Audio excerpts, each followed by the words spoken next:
Letu la leo kichwa chake kinasema tafuta kulijua kusudi la Mungu katika maisha yako, au kwa namna nyingine unaweza kusema unatembea ama unalitenda kusudi la Mungu katika maisha yako. Haleluya. Na tutakwenda kuangalia mambo kadhaa au mambo machache kuhusiana na hiki kitu. Na mara nyingi au tunafahamu kwa sehemu kuhusiana na kitu kinaitwa kusudi. Na kusudi hasa maana yake ni nini? Ama kusudi hasa ni kitu gani? Na kama tunavyofahamu kwamba Mungu alituumba ama aliumba huu ulimwengu kwa makusudi yake ambaye yeye anayafahamu ama yeye anayajua. Na katika eneo hili tutakwenda kuangalia mambo kadhaa. Moja, tutaangalia hasa kusudi ni nini, lakini tutaangalia pia kusudi la mwanadamu ni nini. Na kitu kingine tutakachoenda kuangalia kusudi maalum la kila mmoja mmoja. Na mwisho tutaangalia faida za kuishi katika kusudi la Mungu ambalo amelikusudia wewe uliishi katika maisha haya. Kwa hiyo tutaangalia katika vipengele hivyo vinne. Na katika eneo la kwanza tutakwenda kuangalia kuhusiana na eneo linaloitwa kusudi hasa maana yake ni nini kibiblia. Kusudi maana yake ni dhumuni la msingi au sababu ya kuwepo au lengo kuu ambalo alikusudiwa mwanadamu na Mungu ama aliumbwa nalo. Au kwa namna nyingine tunaweza tukasema ni kazi maalum aliyopewa mtu na Mungu ambayo inahitaji kukamilishwa kwa ufanisi. Hiyo zote mbili ni kusudi. Huenda kuna namna nyingine ambayo unaelewa kuhusiana na kusudi, lakini hii hapa ni namna mojawapo ambayo ama ni definition mojawapo ya kusudi, kwa kwamba ni dhumuni la msingi au sababu ya kuwepo au lengo kuu ambalo alikusudiwa mwanadamu ambalo aliumba nalo na Mungu. Kwa hiyo kila mwanadamu Mungu alimuumba kwa kusudi fulani. Na tutaangalia kitu au jambo linaitwa kusudi ama asili ya kusudi ni nini. Labda tunaona kwamba lipo tuna kusudi ama kuna kusudi, lakini asili hasa ya hilo kusudi ni kitu gani? Au kusudi limetokana na nini mpaka tunaitwa ama linaitwa ni kusudi? Nasema asili ya kusudi, na asili yake ni kwamba kusudi halipangwi na mwanadamu ama halitengenezwi na mwanadamu, bali linapangwa au kutengenezwa na Mungu. Kwa hiyo hakuna mtu ambaye anaweza akajiundia kusudi lake nje na kusudi ile ambalo Mungu amekusudia aweze kuwepo. Kwa hiyo kusudi, sisi tumezaliwa tukiwa hapa duniani. Tumejikuta tupo duniani hapa. Na ambaye anajua kusudi letu hasa katika maisha haya tunayoishi ni Mungu. Sisi kama sisi hatuwezi kujua kusudi hasa ambalo tunatakiwa kulifanya isipokuwa Mungu atufunulie. Ni sawa na mtu ambaye ametengeneza simu. Mimi na wewe huenda tunajua makusudi hasa ya simu ni kwa ajili ya mawasiliano. Lakini ukimkuta mtu ambaye alikaa na kufikiri kuhusiana na simu, kuwepo na simu, kuna kusudi kubwa zaidi analijua zaidi ya mawasiliano ya simu. Na hivyo mimi na wewe hatuwezi tukajua upana zaidi wa kwa nini kitu kinaitwa simu. Lakini yule ambaye alivumbua, alikaa katafakari, yule mtu anaelewa vizuri kwamba kwa nini kitu kinaitwa simu. Na ndio maana leo hii kila mmoja wetu ana simu. Lakini utaona kila mmoja anaitumia simu kwa namna tofauti anavyoona yeye, isipokuwa kuna jambo kuu ambalo wote tunalifanya ambayo ni kwa ajili ya mawasiliano.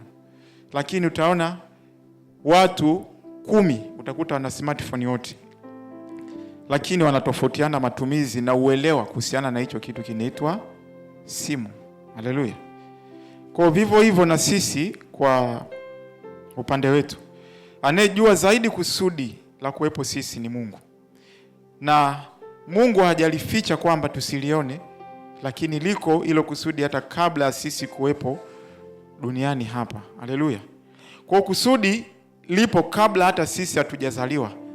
Yaani kabla wewe haujaja duniani hapa, tayari kusudi lako lilikuwa lipo likisubiri wewe uje ulitimize. Sawa na ukifungua kitabu cha Yeremia ile sura ya kwanza na ule mstari wa 5. Haleluya.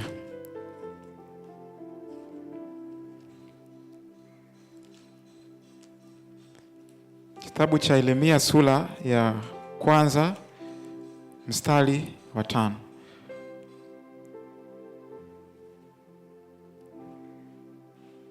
Anasema, nianzie labda mstari wa 3. Anasema, tena ilikuja siku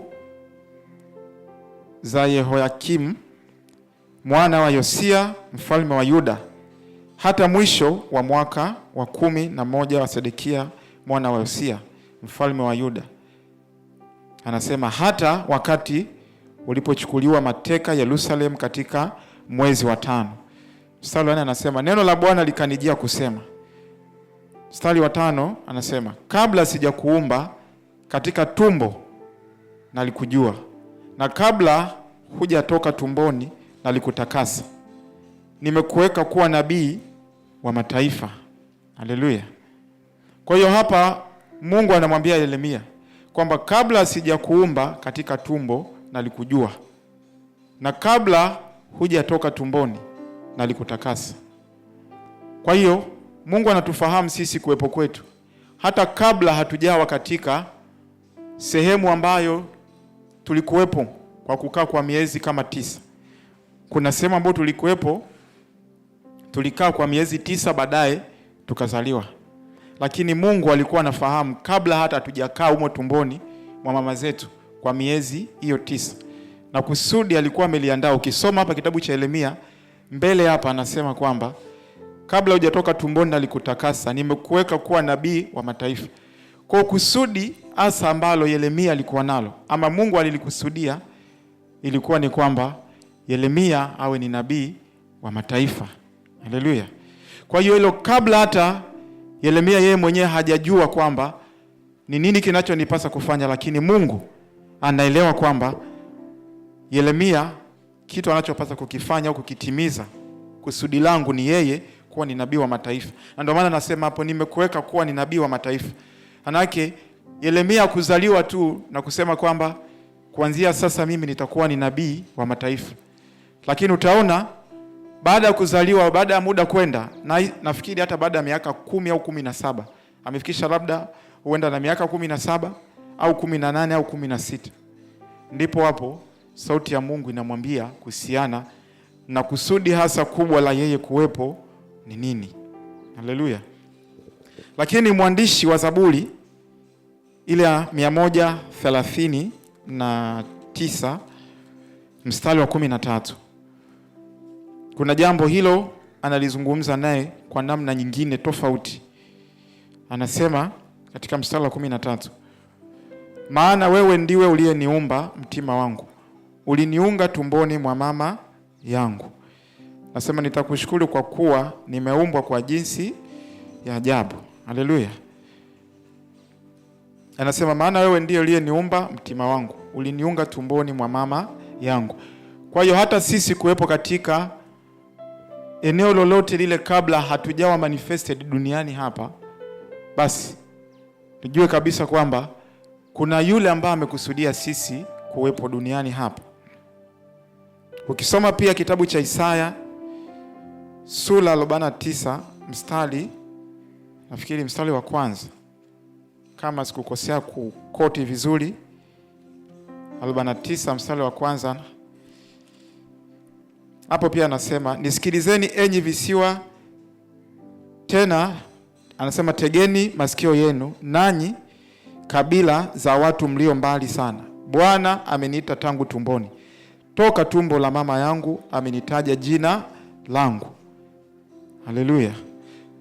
Kwa hiyo Hao watu wote watatu na zaidi, ukiendelea kusoma katika maandiko utaona mahali ambapo kuna wito wa Mungu ama kuna kusudi la Mungu, hao watu wanarejea kabla hata hawajawa duniani, kabla hata hawajaanza kuishi duniani, lakini wanaanza kurejea zamani hizo.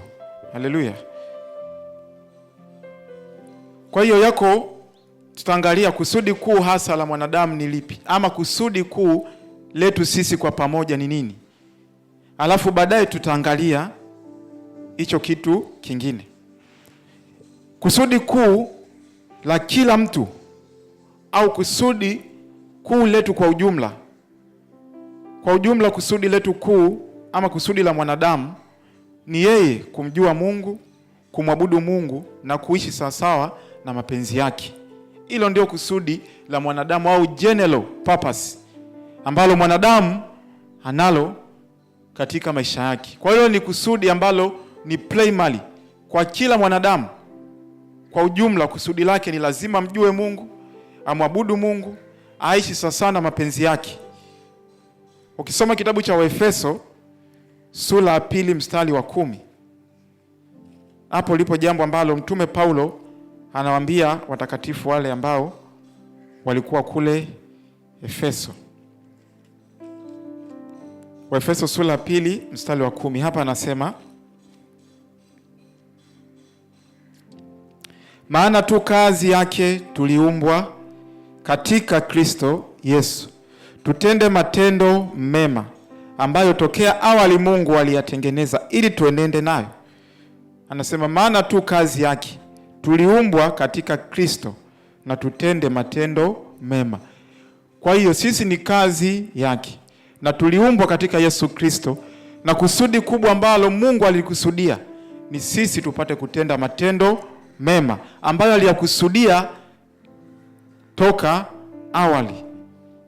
Mungu aliyatengeneza ili tuenende nayo.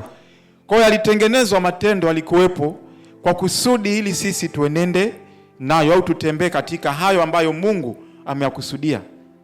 Ni sawasawa na tuseme na kifaa, tuseme ni laptop au simu. Mtu aliyetengeneza hicho kifaa, maana yake tunasema laptop ama simu ni kazi ya mikono ya mtu, na amekitengeneza hicho kifaa ili kiweze kutenda kazi ambayo ameikusudia kuifanya kile kifaa.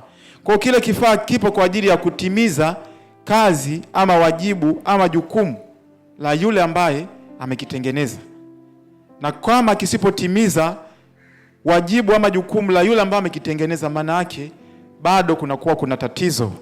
Haleluya. Na matendo mema, ukisoma kitabu cha Isaya sura ya 29 mstari ule wa 23, utakuta jambo kama hili pia nabii Isaya analisema. Fungua kitabu hicho cha Isaya.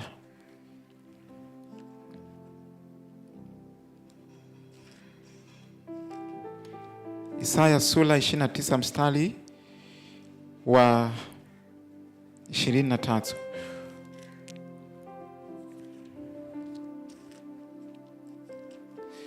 Na hapa anasema,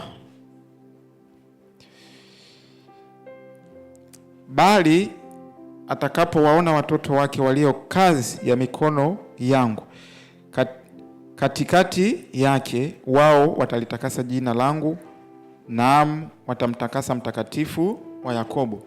Vivyo hivyo ukiendelea kusoma kwa muda wako kitabu cha Isaya 43 mstari wa 7, napo anasema kwamba kila mmoja aliyeitwa kwa jina langu niliyemuumba kwa ajili ya utukufu wangu mimi, nimemuumba na mimi nimemfanya. Kwa hiyo hakuna mwanadamu ambaye anazaliwa alafu kunakuwa na kusudi lingine nje na mpango wa Mungu ambao amekusudia. Kwa hiyo general au kusudi letu general ni sisi kumjua Mungu, kumwabudu na kuishi sawasawa na mapenzi yake. Na Ukweli ni kwamba mwongozo wetu wa nini tunapaswa kufanya upo kwa Mungu. Tuseme kwamba manual guide yetu ya sisi kuweza kuoperate na kuishi sasa na mapenzi ya Mungu, basi hivyo vitu vyote vipo kwa Mungu. Na ndio maana hakuna mwanadamu ambaye anaweza akalitimiza kusudi la Mungu akiwa nje na Yesu Kristo. Maana katika Yesu Kristo ndipo kuna ukamilifu wa mwanadamu. Haleluya. Kwa hiyo maisha yetu sisi, kila moment ama kila chapter, basi mwandishi wa hicho kitu ni Mungu. Kwa kila moment, kila chapter anaelewa. Na ndio maana mtu ambaye anatengeneza laptop au simu, kunakuwa na kitu kinaitwa manual guide, anakuwa amekiweka unapokwenda kununua hicho kifaa. Na in case kama kikiharibika, atakuonesha namna ya kutroubleshoot hicho kitu. Kwamba ukiona labda kina blank screen, fanya 1 2 3. Ukiona labda hakitoi mwanga vizuri, fanya hivi na hivi. Kwa sababu yeye ndo anaelewa kwamba hiki kifaa nimekitengeneza kwa namna gani na kwa kusudi lipi.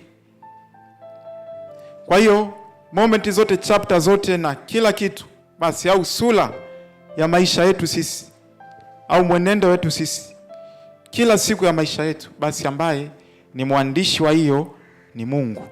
Haleluya.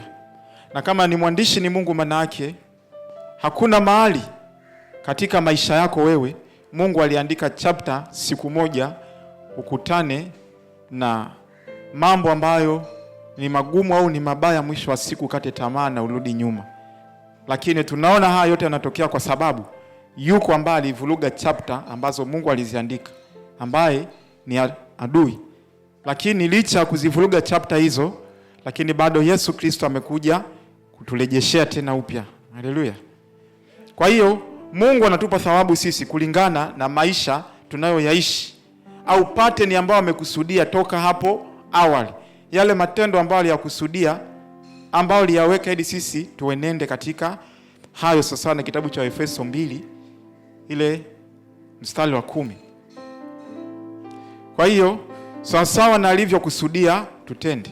Kwa hiyo tukitenda kama Mungu alivyokusudia tangu hapo awali, basi thawabu yetu itakuwa hapa duniani, lakini pia na kule mbinguni. Ni sana wewe unapokuwa na mtoto. Yule mtoto hata mama mjamzito, lakini pamoja na baba, anapokuwa bado hata yupo tumboni, kuna expectation fulani au matarajio fulani wanayaona kwa yule mtoto, ama wanatamani yule mtoto awe nayo. Moja labda matarajio kama hayo, mojawapo mtoto atakapozaliwa awe ni mtii, atakapozaliwa awe na heshima.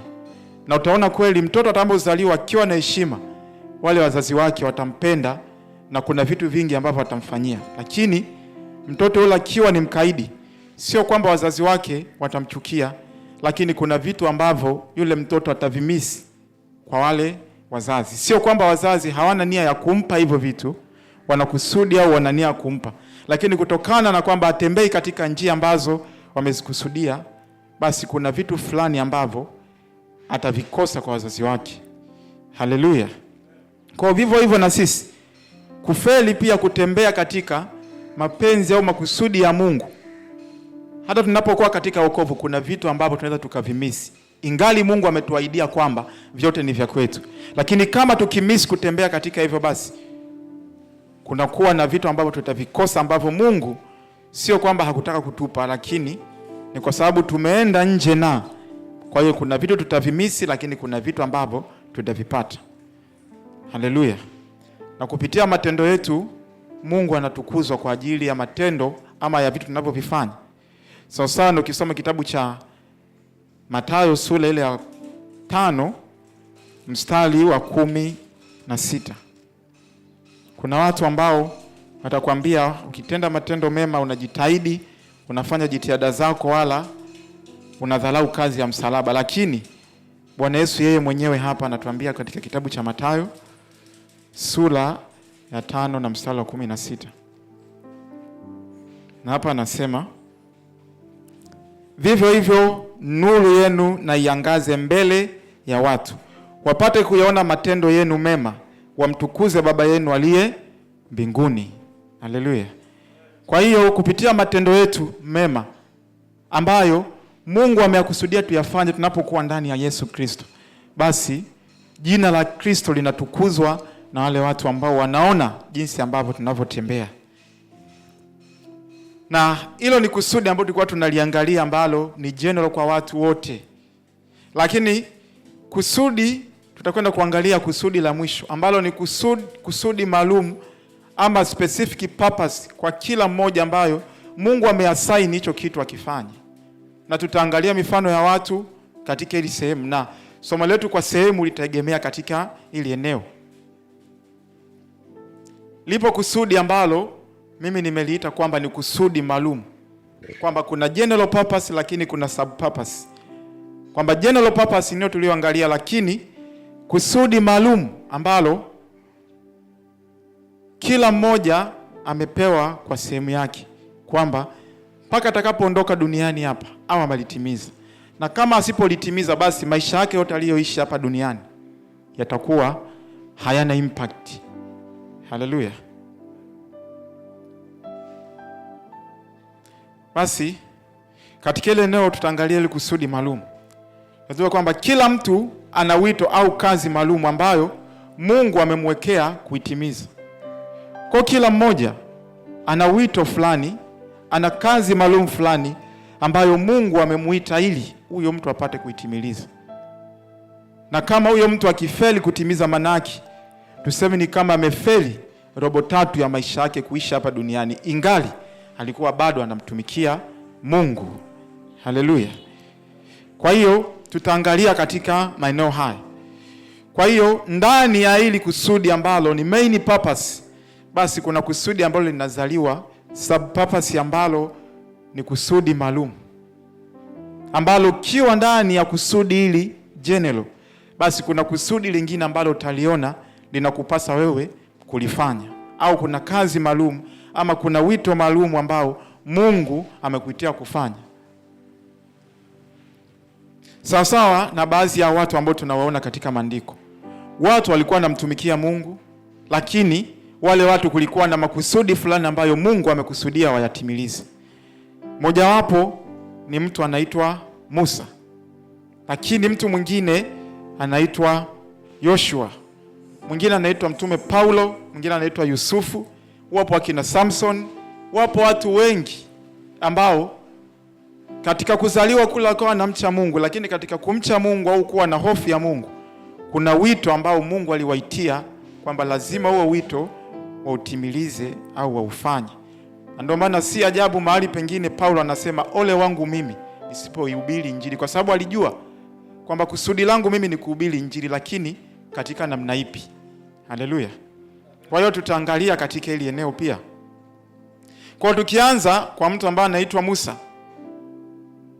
baada hata ya kuondoka kule Misri kwenda kule nchi ya Midian kule, na alikaa kule kwa muda mrefu, na kule alikuwa akimcha Mungu, alikuwa bado ana hofu ya Mungu. Lakini siku Mungu akamtokea, tunajua hiyo story katika kitabu cha Kutoka, nafikiri kuanzia ile sura 3 pale. Tunajua mwisho wa siku Mungu ana komiti jukumu la Musa kwenda kuwaokoa au kuwatoa utumwani wana wa Israeli. Kwa hiyo kusudi kubwa ambalo Musa alikuwa nalo, haijalisha angefikisha miaka 100 bado hajamsikia Mungu au bado Mungu hajasema naye, lakini kusudi ambalo alikusudia Mungu ni Musa akawatoa utumwani wana wa Israeli. Mungu alijua wana wa Israeli wataingia katika utumwa, na hilo alimwambia Ibrahim kwamba kizazi chako kitaingia utumwani kwa muda wa miaka 400 na kitu. Lakini katika kuingia huko utumwani, kusudi lipo ambalo anajua kuna mtu anaitwa Musa. Kipindi hicho hayupo, haexisti kabisa katika dunia, wala wazazi wake hawajui kama watakuja kuzaa mtoto anaitwa Musa. Lakini Mungu anaelewa Musa atakuja kuwepo, na mwisho wa siku Musa anatakiwa atimize jukumu gani. Haleluya. Kifungua kitabu cha Kutoka sura 3 mstari wa 10, tutasoma pia na sura ya 4 mstari wa 12.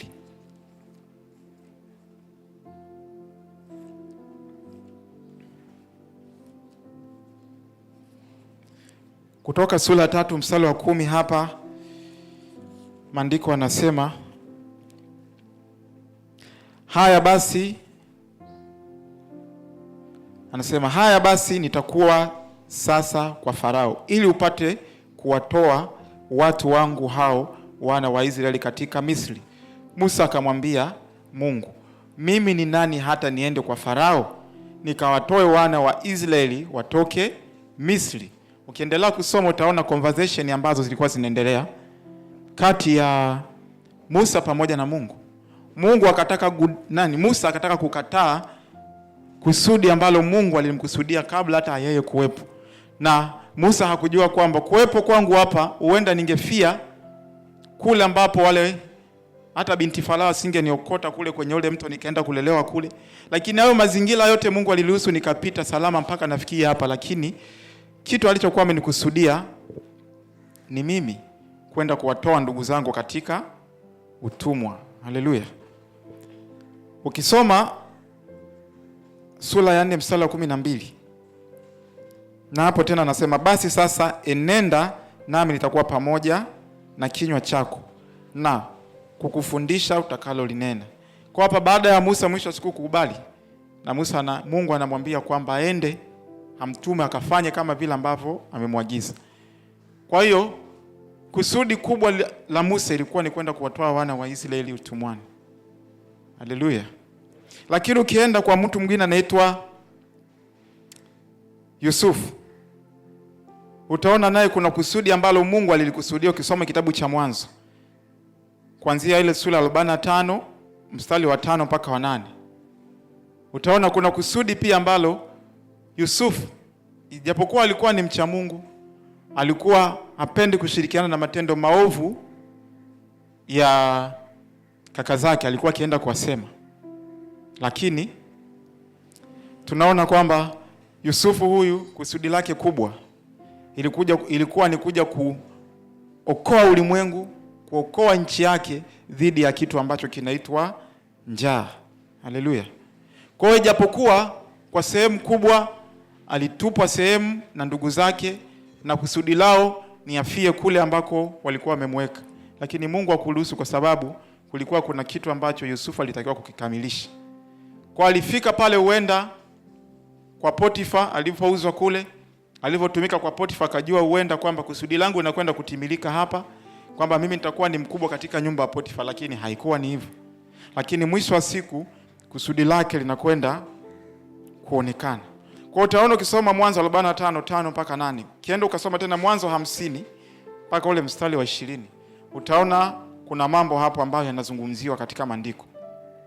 Na hawa watu mpaka kutimiza makusudi ambayo Mungu aliwakusudia wayatimilize, kuna vitu ambavyo walivipitia. Haleluya. Katika kulitimiza au kulifikia kusudi ambalo Mungu amelikusudia katika maisha yako, basi kuna changamoto au kuna mapito fulani ambayo ni lazima utayapitia ili mwisho wa siku kwenda kutimiza kusudi ambalo Mungu amelikusudia ulitimize.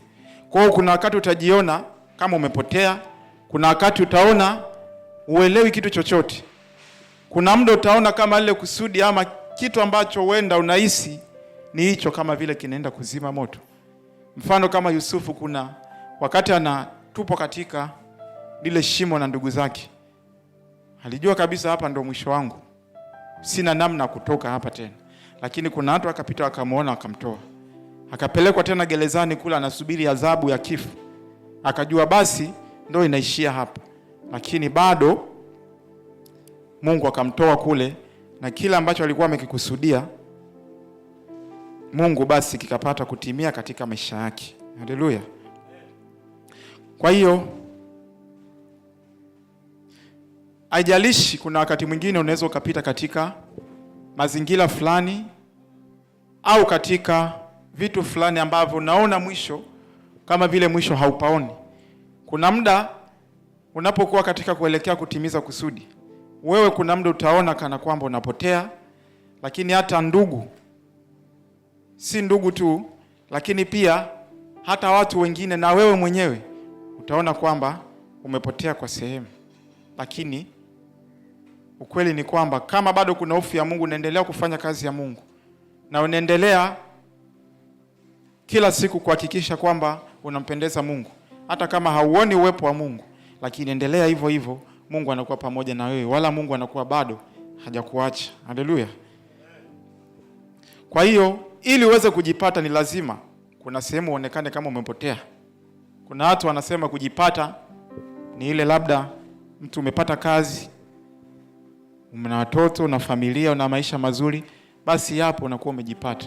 Ni kweli huko unakuwa umejipata kwa duniani ambako mwisho wa siku utapotea, lakini kujipata katika Kristo na vyote ni lazima kuna mahali ambapo utapotea, alafu baadaye ndio utakuja kuonekana. Haleluya. Kwa hiyo hilo ni kusudi ambalo ni maalum kwa mtu ambaye tuseme alikuwa anaitwa ni Yusufu. Lakini lipo kusudi lingine ambalo la mtume Paulo. Ukisoma katika kitabu kile cha Matendo ya Mitume sura ile ya 9 mstari wa 15. Kama una Biblia fungua kitabu cha Matendo ya Mitume, na hapa kuna kusudi ambalo Mungu alilikusudia kwa huyu mtu apate kulitimiza. 9:15 maandiko yanasema, lakini Bwana akamwambia, nenda tu. Huyu ni Anania ambaye alikuwa anaogopa kwenda kwa Paulo wakati huo. Anasema, lakini Bwana akamwambia, nenda tu, kwa maana huyu ni chombo kiteule kwangu, alichukue jina langu mbele ya mataifa na wafalme na wana wa Israeli. Haleluya. Kwa hiyo Paulo kusudi lake kubwa ama kuu lilikuwa ni kuhubiri injili kwa mataifa, au mlango wake mkubwa ulifungua kwa mataifa. Ndilo ambalo Mungu alilikusudia Paulo apate kulitimiliza. Maana yake kama Paulo angekuwa ndivyo vile ameokoka, amebadilishwa, amekuwa ni mtu mpya au watakatifu wa Mungu, alafu akaendelea tu kumtumikia Mungu vile, alafu injili asipeleke kwa mataifa, asiende kuhubiria mataifa wamjue Kristo, bado asingekuwa ameishi katika kusudi lake, japokuwa angekuwa katikati na kina Petro anahubiri injili.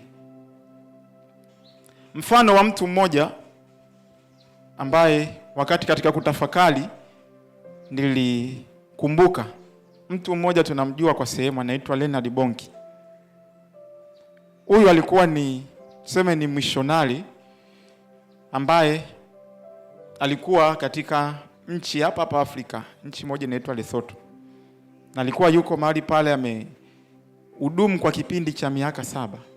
Lakini watu walikuwa ni wachache, mwitikio wa watu ulikuwa ni mdogo sana. Na yeye akawa amekaa pale kwa muda mrefu, kipindi cha miaka kama 7. Kwa mtu huyu wakati fulani, kuweka story kuwa ni fupi, wakati akiwa amelala, nafikiri kitu hiki pia ameshakiongea hata mchungaji hapa. Wakati akiwa amelala aliota njozi mara 4 ikimuonesha maono kuhusiana na Afrika na kwamba imesafishwa kwa damu ya Yesu Kristo. Aliota mfululizo siku 4. Ukisoma katika internet huko utakuta. Hiyo ilikuwa ni mwaka 1973. Lakini alikuwa na hofu, na kwamba alikuwa na hofu ndani yake kwamba atahubirije injili kwa Afrika yote na ikaokolewa, ingali watu ambao na wachunga ni wachache, na alikuwa ameshaona kama anaendelea kukata tamaa, kwa sababu ilikuwa ni kikundi kidogo sana cha watu ambacho alikuwa nacho. Haleluya. Kwa katika statement yake ambayo alisema ni kwamba alisema, mimi ni nani hata nishuhudie Afrika nzima ikiokolewa?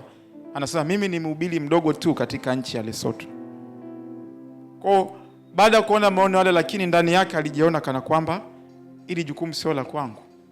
Mimi nawezaje kuhubiria Afrika nzima na ikokolewa ikiwa mimi ni mhubiri mdogo kabisa katika nchi hii ya Lesotho? Nimehubiri kwa miaka 7, lakini hata robo 3 au nusu ya hii nchi yote hakuna matunda ambayo nimeyaona, japo kwa kusuasua sana. Lakini ni kusudi ambalo Mungu alikuwa amemuitia, na alipotii kweli na kukaa katika hilo, tunaona ni kwamba Afrika yote, mtu huyu sidhani kama kuna nchi ambayo haijawahi kumsikia au kumuona, lakini kwa sehemu kubwa ametembea, na kwa sehemu kubwa watu wengi wameokolewa kupitia yeye. Haleluya. Kwa hiyo ni mtu ambaye Mungu alimuassign specifically kwa ajili ya bara hili la Afrika. Japo hakuwa ni mtu mweusi, hakuwa ni Mwafrika, lakini Mungu alimuassign makusudi kwa ajili ya hili jambo kulitimiliza. Haleluya. Kwa hiyo vivyo hivyo hata Paulo, kusudi lilikuwa ni lile lile, kwenda kuhubiri injili kwa mataifa, kuhakikisha kwamba injili inafika kwa wale watu, tunapokea injili na tunaokolewa. Ijapokuwa alikuwa anamtumikia Mungu huko Yerusalemu, lakini mpaka kuna mahali Roho Mtakatifu anasema, nitengeeni Sauli na Barnaba kwa ajili ya kazi maalum ambayo nimewaitia. Kwa hiyo kuna kazi maalum kila mmoja ametiwa na Mungu, lakini je, kazi maalum ambayo Mungu amekuitia unaifahamu au unaijua ama unaitenda? Hilo ni jukumu lingine ambalo wewe kama mtoto wa Mungu una wajibu wa kuhakikisha kwamba unafahamu ama unaelewa kusudi ambalo specific Mungu ambalo amekuitia wewe ulifanya. Na ndio maana mtu ambaye anakaa katika kusudi la Mungu, akilitimiza ile kusudi, ataelewa kwamba nimemaliza. Haleluya. Hata kuwa na kukisia ama huenda nikaa nimemaliza au nimefanya sana kazi ya Mungu, basi mimi nilipofika hapa imetosha. Lakini akifikia mwisho lazima atamedi final statement kwamba kweli kitu ambacho nimekifanya nimekimaliza. Kama Bwana Yesu anasema, Baba, kazi ulioniitia ama ulionikusudia kuifanya nimeimaliza. Kwa hiyo Yesu hakuwa na wasiwasi ama na bashiri, lakini alielewa kwamba kazi ambayo Mungu amemuitia kuja hapa duniani ni nini, na ameikamilisha na anaondoka. Lakini mtu mwingine ambaye ana made statement kama hiyo hiyo ni Mtume Paulo. Haleluya. Fungua kitabu cha Timotheo wa pili sura ya 4 mstari wa 7.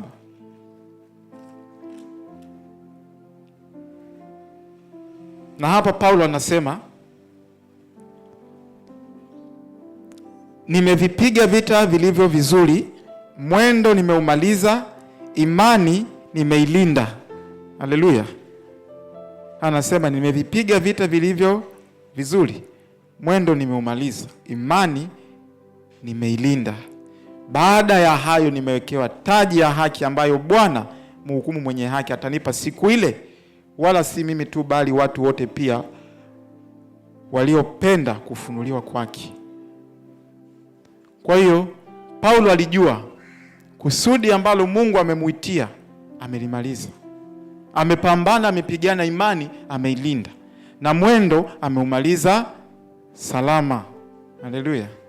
Ni wangapi wanaweza wakadeclare statement kama hiyo kwa sasa hivi, kwamba kazi aliyokuitia Mungu kweli umemaliza? Unaweza kanyosha mkono. Mimi siwezi kunyosha bado. Haleluya. Kwa hiyo kujua kusudi kunakupa uhakika kwamba kweli nimetembea katika hiki kitu na nimekifanya perfect na nimemaliza. Lakini kama usipojua, utakuwa ni mtu ambaye kama unahisi ama unakisia ama unaona kwamba kwa kuhubiri kwangu sana, basi mimi nimemaliza kufanya kazi ya Mungu. Kama Leonard Bonki ambavyo angesema, nimehubiri hapa Lesotho na ni Afrika, sitaki kwenda sehemu nyingine. Ninakaa hapa ninafanya umishonari wangu kwenye hii nchi mpaka nione watu wanabadilika. Asingekuwa na ujasiri wa kufanya hivyo. Au Mtume Paulo angesema, ninabakia Yerusalemu, siendi Athens, siendi Korinto, siendi popote kule, nafanya kazi ya Mungu hapa napambana na Wayahudi mpaka wote wabadilike. Hata kama wale Wayahudi wote wangebadilika, lakini bado asinge declare statement hii ambayo anaisema hapa. Lakini anasema hii statement hapa ni kwa sababu kweli kitu ambacho Mungu alimkusudia. Maandiko anasema kwenye hicho kitabu cha Matendo ya Mitume, nafikiri ile sura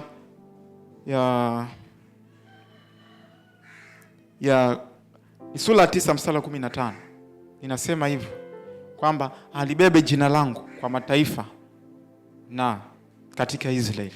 Kwa hiyo tunaona alifanya kwa sehemu katika Israeli, baada ya kupiga teke ujumbe wa Mungu akageukia hasa ambako Mungu alimkusudia huyo mtu aende. Haleluya. Kwa hiyo tutafute kulijua zaidi, hasa kusudi ambalo Mungu amekukusudia wewe ulifanye. Kusudi lako maalum ambalo hilo aliingiliani na mtu mwingine. Hilo ni la kwako wewe kama wewe, na unapaswa kulitimiza. Kwa kila mmoja na wito, ana kazi maalum ya kuifanya hapa. Lakini swali ni kwamba tumejua huo wito ni upi? Au bado tupo katika wito wa kwanza? Upo wito wa kwanza na kuna wito wa pili. Ukienda mbali zaidi, labda katika kuchambua sana, utakuta kuna wito wa kwanza, kuna wito wa pili, kuna watatu na kuendelea. Kama vile ambavyo ilikuwa kwa mitume. Kuna wito ambao ilikuwa ni wanafunzi, kuna wito ambao wakaenda katika level nyingine, lakini wakaitwa ni mitume. Lakini sisi tuangalie katika wito tuliopo. Je, tupo katika wito upi? Huu wa kwanza ambao ni kusudi la kutimiza sisi wote ambao tumemwamini Yesu, au tupo katika kusudi ambalo, au tupo katika kusudi pia ambalo Mungu amelikusudia kabla hata hatujaumbwa au kabla hatujatokea katika ulimwengu huu. Haleluya. Kwa hiyo na kusudi tunalijua kwa namna gani? Zipo njia mbili za kujua kusudi la Mungu. Lakini ninapendekeza au ninaona njia moja ndio inafaa kuliko njia ya pili. Njia ya kwanza, tunalijua kusudi la Mungu kupitia ufunuo kutoka kwa Mungu na kuongozwa na yeye direct. Hiyo ndio njia ambayo unaweza kujua kusudi la Mungu. Kupitia Mungu kukufunulia, huenda ni katika maono, huenda ni katika namna zozote zile, Bwana anaweza akakuonesha kusudi ambalo unatakiwa kulifanya. Lakini njia ya pili ni kama kukisia, kuhisi. Lakini hii njia itakudisappoint. Ni njia ambayo watu wengi wanaitumia, lakini ni njia ambayo ni mbaya, mtu hataki kuitumia, kwa sababu mwisho wa siku inaweza ikamdislead akaenda katika namna nyingine. Kwa njia ya kwanza ambayo unatakiwa uende nayo, basi kwa kupitia ufunuo wa Mungu direct atakao kuonesha. Huenda ameshakuonesha, huenda bado, lakini pambana na ngangana kujua kwamba kusudi ambalo Mungu amelikusudia katika maisha yako ni lipi. Haleluya. Na njia ya kwanza napendekeza kwa sababu gani? Kwa sababu watu wote ambao tunawaona hapa ni mashuhuri ambao walitembea katika kusudi lao maalum. Basi hawa wote hawakukisia. Waliona na walielewa, na Mungu aliwaonesha, aliwafunulia. Mtume Paulo ni vivyo. Lakini Musa alioneshwa kabisa, tunaona kule kwenye kitabu cha Kutoka sura kuanzia ile ya 3. Lakini Yoshua pia naye alioneshwa. Kwa katika watu wengi kwenye maandiko, tuseme wote, hakuna mtu ambaye alikisia kusudi. Lakini wote Mungu aliwafunulia. Kwa kama aliwafunulia wale, na wewe pia ni lazima anakufunulia. Lakini uende ukao uko tayari kufunuliwa ama haupo tayari. Haleluya. Yaani unaweza ukao upo kanisani, lakini usiwe tayari kujua kusudi lako. Vivyo hivyo, kuna mtu anaweza akawa yupo shule lakini asiwe tayari kufaulu. Japokuwa yupo shuleni na anasoma kwa bidii, lakini asiwe tayari kufaulu. Haleluya. Kwa hiyo kujua kusudi ambalo Mungu anataka ulifanye au wito wako, basi nakupasa wewe kama wewe kudipendi zaidi kwa Mungu na kutumika sana kwa Mungu. Katika kutumika huko utaelewa, utajua. Aidha utajua kwa kutumika sana kwenye nyumba ya Mungu, au upo huko una mambo yako, Bwana atakutoa huko, atakuleta katika eneo fulani na atakuassign kukamilisha kitu fulani. Haleluya. Kwa hiyo ni sehemu ambayo nilitamani tuielewe au tuifahamu kwa sehemu kabla tujaenda katika pati ya mwisho. Na eneo la mwisho kabisa tutakwenda kuangalia faida za kulifahamu kusudi lako maalum ambalo Mungu amekusudia ulitimize. Kwa hiyo kujua kusudi la Mungu kunaleta maana halisi ya maisha na mafanikio ya kweli na utoshelevu katika Yesu Kristo. Kwa hiyo tutaangalia faida ya kwanza. Faida ya kwanza ni ulinzi maalum kuhakikisha hilo kusudi unalitimiza. Haleluya. Kuna ulinzi maalum ambao Mungu atauasaini kwako kuhakikisha kusudi hilo ambalo Mungu amelikusudia unalitimiza. Soma katika kitabu cha Wakorinto sura ya pili. Wakorinto wa pili sura ya 11 kuanzia mstari wa 26 mpaka 27. Tuone mtu mmoja ambaye ni Paulo.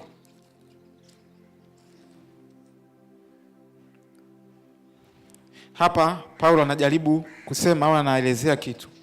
Anasema katika kusafiri mara nyingi, hatari za mito, hatari za wanyama, hatari za taifa langu, hatari kwa mataifa mengine, hatari za majini, hatari za jangwani, hatari za baharini, hatari kwa ndugu za uongo. Unaweza kaona huyu mtu ni sehemu gani ambako kulikuwa na uafadhali kwake. Kama baharini kule nako ilikuwa ni hatari. Kwa ndugu zake, kwa taifa lake Israeli kilikuwa ni hatari. Kwa taifa ambalo mataifa mengine ambalo alikuwa akienda kuhubiri kule nako ilikuwa ni hatari vivyo hivyo. Maana yake hakukuwa na sehemu ambayo huyu mtu angeweza kuwa salama. Maana yake alikuwa anachukiwa katika eneo lote, akitamani ule mtu hata afi. Lakini haikuwezekana kwa sababu kulikuwa na kitu ambacho amekibeba ambacho asingeweza kufa kabla hicho kitu hakijakamilika. Haleluya.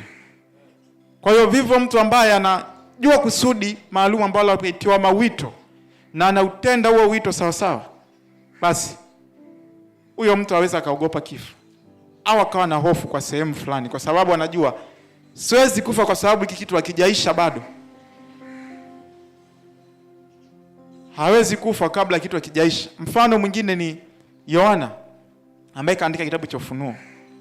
Yule mtu asingeweza kufa kama hajaandika kile kitabu cha Ufunuo. Angalia, kabla hajaandika kitabu cha Ufunuo ni mambo gani aliyompata yule mtu. Mara atumbukizwe kwenye pipa ambalo swili na mafuta ya moto. Mara afanyiwe hivi akatupe kule Patmo, lakini yule mtu akufa kwa sababu kuna kitu ambacho Mungu alikusudia mwisho wa siku akitimize. Na yeye mwenyewe alikuwa ameshaelewa. Kwa hakukuwa na namna yule mtu kufa kwa sababu kila kitu hakijakamilika bado. Kwa haiwezekani. Tuseme kama vile Musa angekufa kule Misri kabla hajatoa wana wa Israeli, ni jambo ambalo lisingewezekana. Ndio maana unaona kule wakati ule Musa yupo kule, alikuwa anasema neno lolote, wala Farao maandiko hayasemi. Hakuna mahali popote ambapo Farao aliattempt ama alijaribu kumkamata Musa kumfunga gerezani. Hakuna hiyo sehemu. Haipo, kwa sababu kama angemkamata na kumweka gerezani, basi kuna vitu vingedelay. Lakini utaona direct conversation za Musa na Farao. Na Musa anasema na anaondoka pale, na Farao hawezi kufanya kitu chochote. Ingelikuwa Musa anasema hivyo katika nyakati za nyuma zile wamejiamlia kwenda pale, ilikuwa ni siku ya kwanza, yule mtu angekutana na vitu vya ajabu. Lakini haikuwezekana mpaka anatoka na wale wana wa Israeli. Anafika sehemu kule, anakamilisha kusudi ambalo ameatoa utumwani. Ndipo ambapo Mungu anamwambia Musa apande mahali fulani akafe huko, kwa sababu ya makosa fulani ambayo yeye mwenyewe aliyafanya kwa sehemu. Kwa hiyo hatari hizo zote hazikuweza kumuua Paulo, wala tuseme kama vile Musa. Ni sawa leo hii na mtu anafanya conversation za namna kama ile na mtu anaitwa Putin ama Trump, kwamba itakuwa hivi na hivi kama usipofanya hivi. Wale watu watakwambia wewe ni nani, na watakukamata, watakufanyia vitu vya namna mbalimbali, kwa sababu mataifa yao ni powerful, yana nguvu. Sasa na Misri ilivyokuwa na nguvu, lakini lile jambo halikuwezekanika. Haleluya. Ukisoma pia kitabu cha Luka sura 28 mstari wa 30. 28 Luka sura ya 4 mstari wa 28 mpaka 30. Utaona Yesu Kristo kuna mahali wale watu walimkamata, wakampeleka nje na mji, wakataka wamtupe huko afe. Lakini maandiko yanasema alipita katikati yao akaondoka. Kwa sababu muda wake ulikuwa bado. Kwa hiyo haikuwezekana, kulikuwa na ulinzi ambao upo kwa ajili ya yule mtu kuendelea kuwa salama. Haleluya. Bwana Yesu asifiwe. Kwa hiyo mtu ambaye atatambua kusudi na kuishi katika hilo kweli, basi atapita katikati ya adui zake na wala hakuna chochote ambacho wale watu watamfanya, kwa sababu bado kuna kitu hakijakamilika. Lakini jambo lingine ama faida nyingine ni kupokea nguvu ama uwezo kutoka kwa Mungu, ambao unamwezesha huyo mtu kufanya mambo ambayo kwa akili za kibinadamu haiwezekani. Mungu anapokupa kutimiza kusudi lake fulani, lazima kuna backup ya nguvu ambayo inakuwa ipo, ambayo beyond au kwa nguvu zako usingeweza kufanya, lakini anakupa nguvu ambayo itakusaidia kulitimiliza hilo kusudi. Haleluya. Kwa sababu Mungu amekukusudia utimize kusudi lake la wewe kuwepo, hata kuacha mwenyewe, na hauwezi kuwa peke yako, hata kuacha ukafanya kitu mwenyewe. Kuna vitu ambavyo utakutana navyo kwa nguvu zako hautaweza. Utajaribu lakini inawezekana, lakini kuna nguvu fulani ambayo Mungu atakupa kukuwezesha. Mfano, mwangalia hata Musa. Katoto wana wa Israeli katika kambi ile Misri, wako jangwani kule, wanakutana na Baali. Lakini kuna uwezo ambao Musa alipewa ambao yeye mwenyewe hakuwa nao. Kanyosha fimbo, Baali ya Shamu ikagawanyika, wale watu wakapita. Haleluya. Lakini hata sisi, hata katika kusudi ambalo ni jeno ambalo Mungu ametupa, ametuhakikishia hivyo kwamba hakuna kitu ambacho Mungu anakupa alafu anakuacha mwenyewe ukifanye peke yako. Ukisoma kitabu cha Mathayo sura 28 mstari wa 19, tunajua wote anasema nini pale, kwamba enendeni ulimwenguni mote mkawafanya mataifa kuwa wanafunzi, mkawabatiza kwa jina la Baba na Mwana na Roho Mtakatifu, nami nitakuwa pamoja na nyinyi mpaka ukamilifu wa dahari. Kwa sababu ni kazi yake, lazima awepo. Ilo Wakristo wengi hatulijui. Tunajua kwamba kwa sababu Mungu kasema basi huenda nikaenda mwenyewe, lakini Mungu anapokupa assignment ya kwake, yupo kwa ajili ya kukubackup hiyo kitu kikamilike. Haleluya.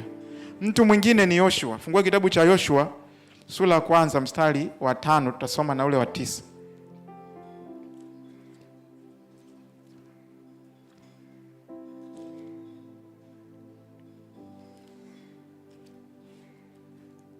Haleluya. Yoshua 1 mstari wa 5 na ule wa 6 tutasoma. Hapa ni Bwana anamwambia, uwe hodari na wala anasema hapata kuwa na mtu yeyote atakayeweza kusimama mbele yako siku zote za maisha yako. Kama nilivyokuwa pamoja na Musa, ndivyo nitakavyokuwa pamoja na wewe. Sitakupungukia wala sitakuacha. Mstari wa 6 anasema, uwe hodari na moyo wa ushujaa, maana ni wewe utakayewalithisha watu hawa nchi niliyowapia baba zao, na ya kwamba nitawapa. Unaona kusudi ambalo Joshua anakuwa assigned hapa au anapewa ni kwamba yeye ni wajibu wake kuwapeleka wale watu katika ile nchi ya ahadi. Na ndio maana Mungu anatangulia kumwambia, utawapeleka ndio, lakini mimi nitakuwa pamoja na wewe. Tukisoma mpaka mstari wa 9 anasema, je, si mimi niliyekuamuru uwe hodari na moyo wa ushujaa? Usiogope wala usifadhaike, kwa kuwa Bwana Mungu wako yu pamoja na wewe kila uendako. Kwa tunaona Joshua hakupoteza pambano hata moja, isipokuwa lile ambalo kuna ule mtu alifanya nje kinyume na mapenzi ya Mungu au maagizo ambayo Mungu alikuwa amewapa, ndio ikasababisha akapigwa na ule mji mdogo kabisa wa Ai. Lakini pisinge ilikuwa ni vile basi, Joshua alikuwa pamoja na Mungu siku zote ili kuhakikisha kwamba ule wito ambao Joshua amepewa unatimia. Kwa Mungu anapokuambia kafanye kitu fulani, kama wewe ni mchungaji, ni mhubiri, ni mwalimu, ni mtu fulani yoyote, basi jua kama kweli una uhakika kwamba Mungu amekwambia wewe ni mtu fulani hivi, amini kwamba atakwenda pamoja na wewe muda wote. Haleluya.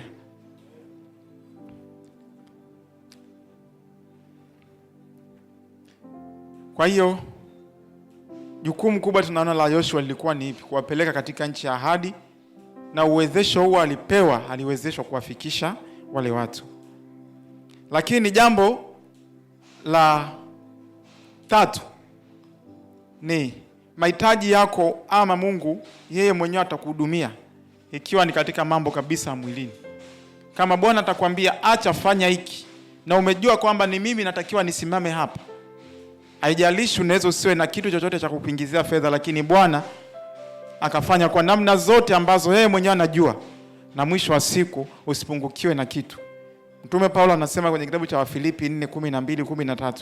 Ukisoma na kitabu cha Wafilipi 4:18 mpaka 19, anasema jambo kama hilo. Haleluya. Lakini jambo la mwisho la 4, kama faida moja hapo hiyo ya 4, ni kupokea maelekezo kutoka kwa Mungu, na hautatembea kwa kubahatisha unapofahamu kusudi lako maalum. Kwa hutatembea kwa kubahatisha, lakini kuna divine instruction ambazo utazipokea kutoka kwa Mungu. Haleluya. Kwa kusudi lako maalum limebeba maelekezo pia maalum kutoka kwa Mungu. Kwa hiyo mtu mwenye wito fulani na mtu mwenye wito fulani, maelekezo yao ni tofauti, kwa sababu wito wa huyu na huyu ni tofauti. Hata kama wito ni katika huduma moja, lakini mapito ya kila mmoja ni tofauti. Kwa hiyo instruction ni tofauti, zinaweza zikafanana lakini katika uchache sana. Haleluya.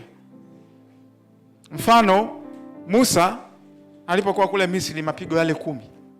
Musa alikuwa tu anasema kwamba kesho kuna chawa watatokea. Anamwambia vile Farao, kwa vile Musa kwamba ameona tu aseme vile. Lakini kulikuwa na maelekezo. Kwa hiyo Musa anaambiwa kapige maji atakuwa hivi. Anatoka. Kwa hiyo Musa anaenda kufanya kitu ana uhakika nacho. Utapiga mavumbi, ana uhakika nacho. Utafanya hivi, ana uhakika, kwa sababu amesikia divine instruction na maelekezo kutoka kwa Mungu kwamba wakati huu natakiwa nifanye hivi. Kwa hiyo Musa katika yale mapigo 10 yote hakukaa na kuanza kufikiri sasa hivi nifanye hili, sasa hivi nifanye hili. Hapana. Japokuwa aliambiwa atakuwa Mungu kwa Farao, lakini kuna maelekezo specifically ambayo Musa alikuwa anaambiwa na Mungu. Kwa hiyo vivyo hivyo na wewe utatembea kwa kubahatisha au kwa kupapasa kwamba itakuwa hivi, itakuwa hivi. Hapana. Lakini Mungu mwenyewe atakupa maagizo hayo. Haleluya.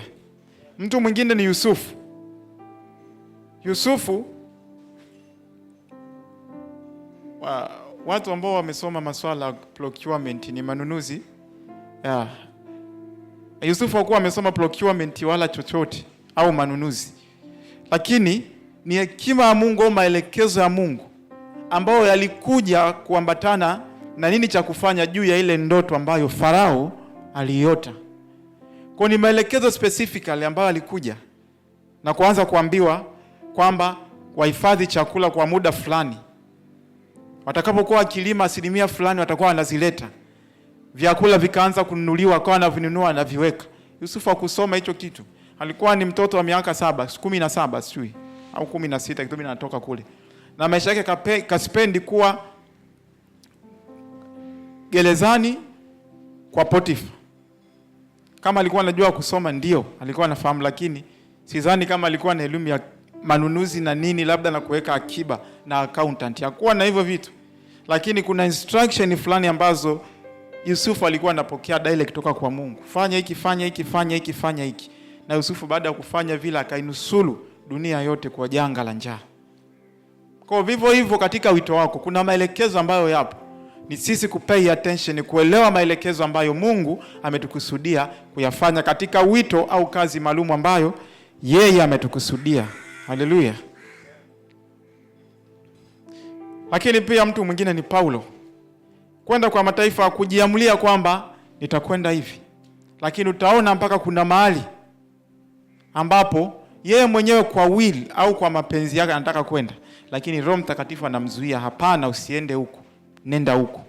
Maana yake Paulo alikuwa ziara zake zote hakuwa anaenda mahali kwa sababu tu najisikia kwenda kuhubiri, nina uwepo wa Mungu au nina nguvu za Mungu mahali fulani nataka nikabadilisha, hapana. Lakini Mungu alikuwa anampa instruction kwamba hapo nenda, hapo siende. Unataka kwenda, mpaka wakati mwingine Mungu anamletea maono. Watu wanamwambia vuka kuja huko Makedonia utusaidie.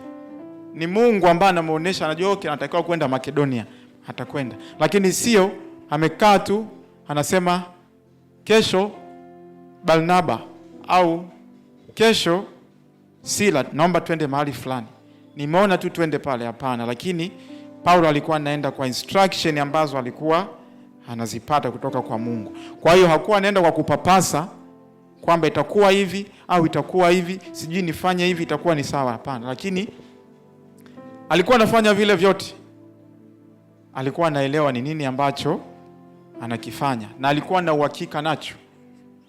Haleluya, Bwana Yesu asifiwe. Kwa hiyo changamoto ziko kweli kwa sehemu katika kuelekea wito wako, lakini changamoto sio kubwa sana kuliko faida. Haleluya, kwa sababu ukiangalia hautapotea, ukiangalia Mungu atakuwa pamoja na wewe, na ukuangalia haufanyi kazi ya kuchosha na uhakika na kitu ambacho unakifanya. Haleluya. Kwa hiyo mwisho wa siku sote kwa pamoja turejelee kauli ya Paulo kwenye ile sura Timotheo wa pili sura 4 mstari wa 7, kwamba imani ameilinda, vita amevipiga, mwendo ameumaliza salama. Kwa alilinda imani, alishindania injili kweli. Paulo ukisoma kitabu cha Matendo ya Mitume sura 19 anasema kwamba niliwaonya, I think ni sura 19, sura 19. Anasema niliwaonya, sikuacha kuwaonya usiku na mchana. Kwa tena anasema kwa machozi alilinda injili ya Mungu isipotee, kwa sababu aliaminiwa uwakili, au ndio ulikuwa ni wito wake. Kwa hiyo alisimama imara kuhakikisha kwamba huo wito ambao Mungu amemuitia, basi hakuna mtu ambaye analeta dosari hapo. Ndio maana unamuona sehemu nyingi anataja, anasema nikiwaombea usiku na mchana siku zote. Paulo alikuwa asemi uongo hapa. Maana siku zote alikuwa akiombea makanisa, akiombea wale watu, kuhakikisha anasimama imara. Kwa hiyo kujua wito wako itakupelekea msukumo wa wewe kusimama kuhakikisha kwamba wale mambo ambayo Mungu amekukomiti, kwamba amesema wewe nimekuaminia uwakili katika hiki kitu, basi wewe mwenyewe hautatamani compromise au kitu chochote ambacho kitakuita kuharibu injili. Paulo anatuambia huko kwenye kitabu cha Wakorintho wa pili 11:26 na anasema hatari za ndugu mpaka wa uongo ambao wanaonekana kama ni Wakristo lakini kumbe sivyo, au wote anapambana nao. Anasema akakutana na hayawani wakali kule Efeso, lakini bado Paulo aliendelea kushindania injili. Wakati mwingine Roho anamshuhudia ndani yake kwamba utakapokwenda huko utakwenda kupata shida, utakwenda kufungwa hivi na hivi, lakini kwa sababu anajua ni wajibu wangu, hakupuuza wala nini, akaenda huko, japokuwa kina Agabu amemwambia utafanyiwa hivi. Kwa hiyo itakupelekea kujitoa kama, lakini utajua specific purpose ambayo Mungu ameasaini wewe uifanye, au Mungu amekusudia ufanye. Haleluya. Kwa hiyo kama kusudi haujalifahamu vyema la kwako kabisa kwamba unamtumikia Mungu ndio, lakini kuna wito maalum ambao Mungu amekusudia, basi anza kuangalia ni wapi ambapo kuna msukumo fulani Mungu anauweka. Ni wapi ambapo Mungu alisema na mimi kwa sehemu nikapuuza. Hilo jambo mimi nililiona hata wakati tu ninaokoka, nikiwa kama na wiki 2 au 3 au mwezi mzima kama sikosei. Kuna njozi ambayo nikaa nimeiota. Baada ya kuota ile njozi, nikaamka ndani yangu na mafadhaiko, lakini sijui maana yake ni nini. Kila nikienda Google kutafuta tafsiri ya hiyo ndoto, kila nikipata tafsiri ambayo sio ya kweli, ndani naona bado mbona hiki kitu hakijakaa sawa. Paka baadaye mtu mmoja akaja kuniambia hiyo ndoto tafsiri yake ni hii, na ilikuwa ni kweli. Nikaona ndani yangu kuna kupumua. Hata baada ya kupuuza, baadaye tena Mungu akaniletea kitu kingine ambacho kinafanania na hivyo hivyo, tena kwa sauti ya wazi hivi tu ambayo imekuja. Kwa hiyo nikaelewa kumbe mwisho wa siku natakiwa nisimame hapa. Kwa hiyo mwisho wa siku ni kupambana kuhakikisha kweli nafika mahali fulani, na kukubali kubeba gharama ya wito ambao umeitiwa, kwa sababu hakuna wito ambao hauna gharama. Haleluya. Kwa hiyo gharama zipo, lakini tunashinda na zaidi ya kushinda. Haleluya. Amina. Basi hilo ndo neno ambalo Bwana alikusudia tulisikie kwa siku ya leo, na basi Mungu akubariki kwa wewe ambaye umesikia neno hili, na Bwana awe pamoja na wewe, na